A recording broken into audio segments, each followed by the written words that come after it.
Assalamualaikum warahmatullahi wabarakatuh.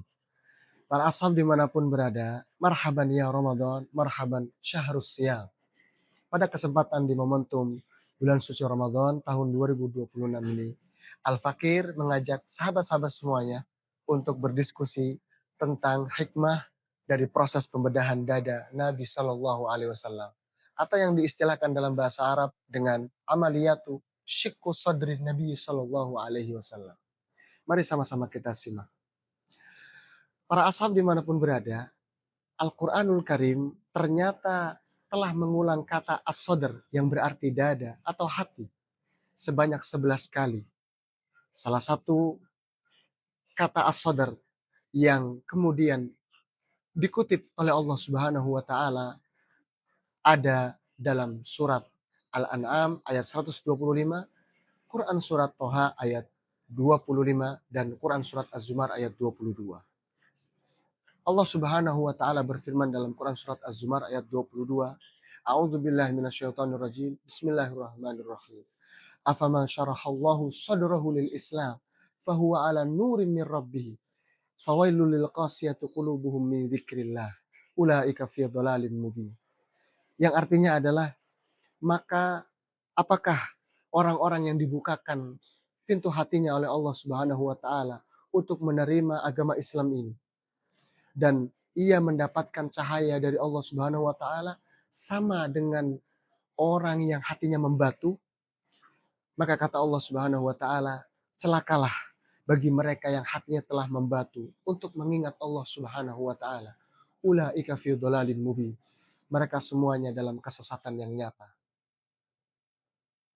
Para ashab dimanapun berada, ternyata kita dapat belajar dari salah satu firman Allah Subhanahu wa taala, Quran surat Az-Zumar ayat 22. Apa pelajaran pentingnya? Ternyata hidayah dari Allah Subhanahu wa taala bisa datang kapan saja kepada seluruh umat manusia. Salah satu hidayah itu adalah berupa cahaya yang menerangi hati nurani kita semuanya.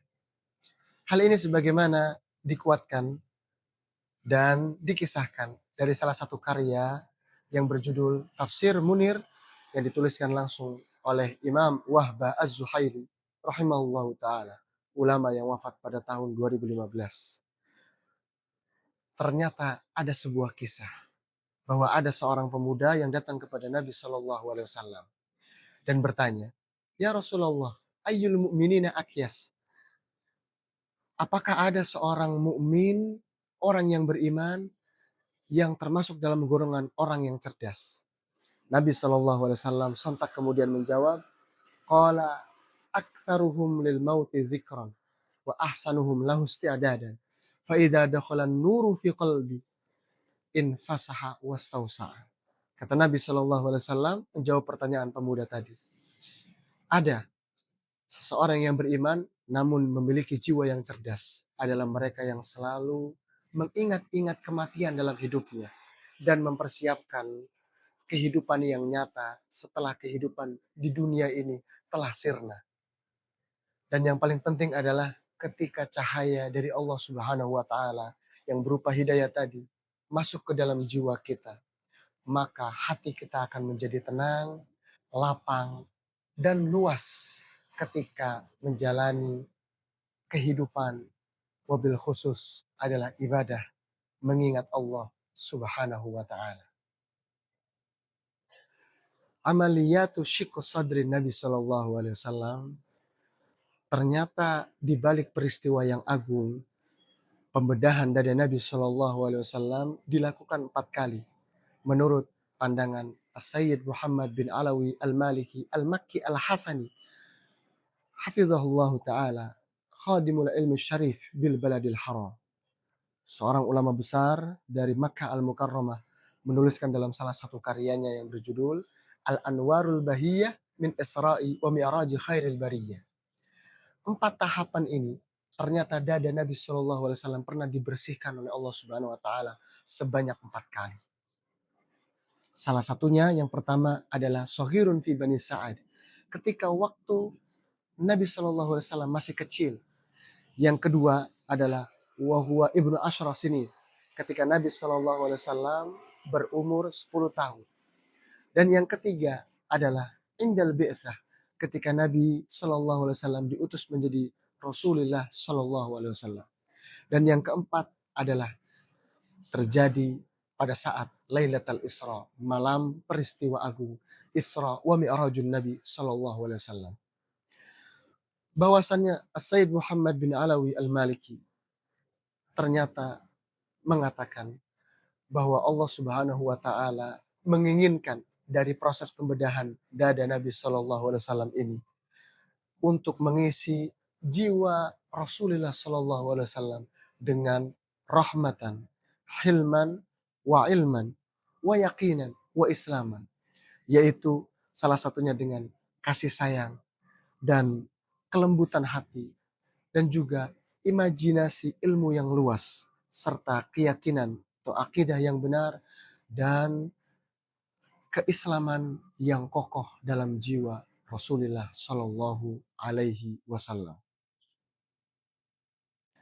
Para ashab dimanapun berada, mengapa Al-Fakir mengajak sahabat-sahabat semuanya untuk mengingat hikmah dari proses pembedahan dada Nabi Shallallahu Alaihi Wasallam ini yang sangat penting bagi hidup kita. Bahwasannya ada salah satu ulama yang bernama Imam Mutawalli Asy-Sya'rawi rahimahullahu taala, ulama yang kemudian menuliskan dalam salah satu karyanya yang berjudul Allah wan Nafsul Basyariyah, Allah Subhanahu wa taala dan hawa nafsu manusia. Dikatakan idzan al-insanu yuridu syai'aini fid dunya. Manusia ketika hidup di alam dunia ini hanya menginginkan dua hal saja. Yang ditegaskan oleh Imam Mutawalli Sya'rawi adalah al-khulud, hidup kekal di dunia, dan al-amwalul lati la tafna wa la tantahi.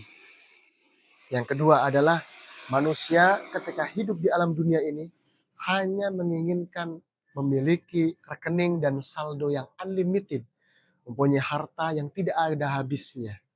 Namun Allah Subhanahu wa taala hanya memberikan kehidupan manusia di alam dunia ini terbatas untuk bagaimana kita bisa mendekatkan diri kita kepada Allah Subhanahu wa taala.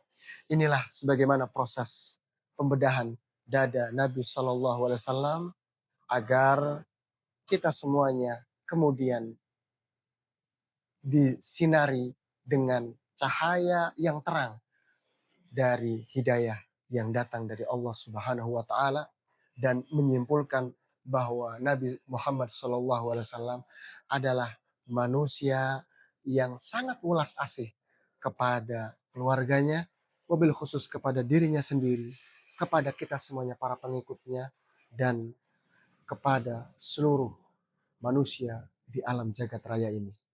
Kurang lebihnya mohon maaf, kita akan bertemu di kesempatan yang lain. Wallahul muwaffiq ila aqwamit thoriq. Wassalamualaikum warahmatullahi wabarakatuh.